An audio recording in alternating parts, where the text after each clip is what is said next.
नमस्कार, मी श्रुती राहुल TV9 मराठीच्या बुलेटिनमध्ये आपलं स्वागत करते। बुलेटिनची सुरुवात एका महत्त्वाच्या बातमीनं करणार आहोत। बातमी कोल्हापुरातून आहे।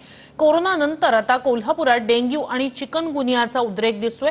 कोल्हापूर शहरासह ग्रामीण भागातही डेंग्यू आणि चिकनगुनियाची साथ आहे। गेल्या महिन्याभरात कोल्हापुरात डेंग्यूचे 25 तर चिकनगुनियाचे 13 नवे रुग्ण शहरात आढळलेले आहेत। तर ग्रामीण भागात 176 जणांना डेंग्यू झालेला आहे। 99 चिकनगुनियाचे नवे रुग्ण नोंदवले गेलेत। आरोग्य यंत्रणा अर्थात त्यामुळे आता कामाला लागलेली आहे। धूर आणि औषध फवारणी आणि सर्वेक्षणाला सुरुवात झाली आहे। अधिक या सगळ्या संदर्भात आपण माहिती घेणार आहोत आपले प्रतिनिधी भूषण पाटील यांच्याकडून। भूषण, काय उपाययोजना केल्या जात आहेत?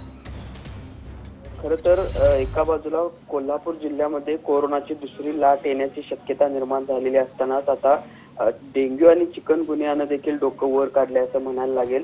कारण शहराचा जो परिसर आहे, शिवाजी पेठ असेल किंवा इतर गजबजलेली ठिकाणं आहेत, त्याचबरोबर ग्रामीण भागात देखील हे रुग्ण जे आहेत ते आढळून येत आहेत। शिरोळ तालुक्यातील एका महिलेचा डेंग्यूमुळे मृत्यू देखील झाला आणि या सगळ्याच्या पार्श्वभूमीवर आता प्रशासन देखील सतर्क झाल्याचं आपल्याला पाहायला मिळतंय। सर्वेक्षण असेल, धूर आणि औषध फवारणी असेल यावर भर दिला जातोय। त्याचबरोबर लोकांचं प्रबोधन देखील केलं जात आहे।